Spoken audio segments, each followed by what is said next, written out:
Dalam nama Bapa dan Putra dan Roh Kudus. Amin. Bapak Ibu sekalian yang terkasih dalam Kristus, jumpa lagi dalam Mutiara Sabda Allah yang pada hari ini diambil dari Injil Yohanes bab 20 ayat 1 sampai dengan 9. Renungan pada hari ini saya beri judul Maksud Kebangkitan Yesus, Hidup yang Baru dan Harapan yang Pasti. Kebangkitan Yesus bukan sekedar peristiwa ajaib atau tanda kuasa Allah yang luar biasa. Dalam Yohanes 20 ayat 1 sampai 9 ini, kita melihat bagaimana para murid awalnya bingung, bahkan tidak langsung mengerti maksud dari semuanya ini. Kubur kosong menjadi bukti pertama dari perubahan besar yang Allah kerjakan.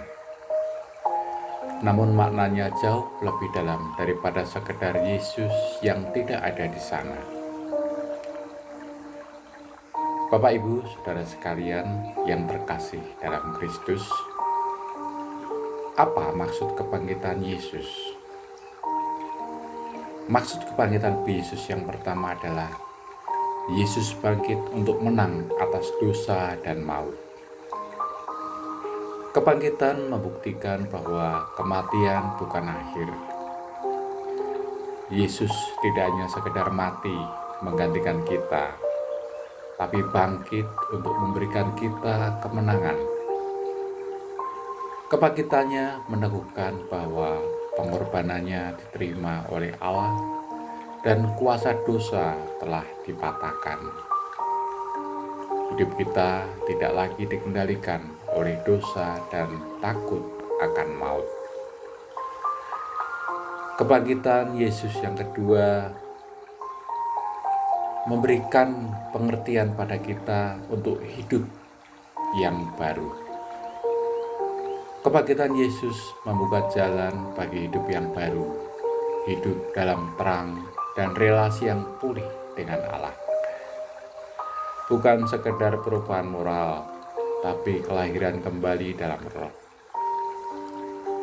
Kita diajak bukan hanya percaya kepadanya, tapi juga hidup dalam kuasa kebangkitannya setiap hari.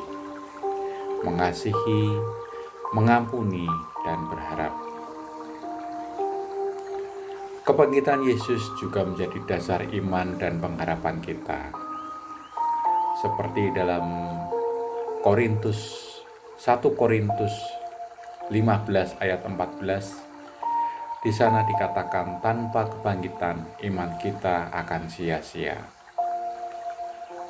Tapi karena Yesus hidup, maka iman kita punya dasar yang kokoh. Harapan kita tidak tergantung pada situasi dunia ini, tetapi pada fakta bahwa Tuhan sudah menang. Seperti para murid yang awalnya bingung lalu bersukacita saat mengerti, kita pun dipanggil untuk mengalami sukacita yang sama. Bapak, Ibu, Saudara yang terkasih dalam Kristus, marilah kita merenungkan dari peristiwa ini, apakah aku benar-benar hidup dalam kuasa kebangkitan Kristus? Dimuliakanlah Tuhan sekarang dan selama-lamanya. Amin. Demi nama Bapa dan Putra dan Roh Kudus. Amin.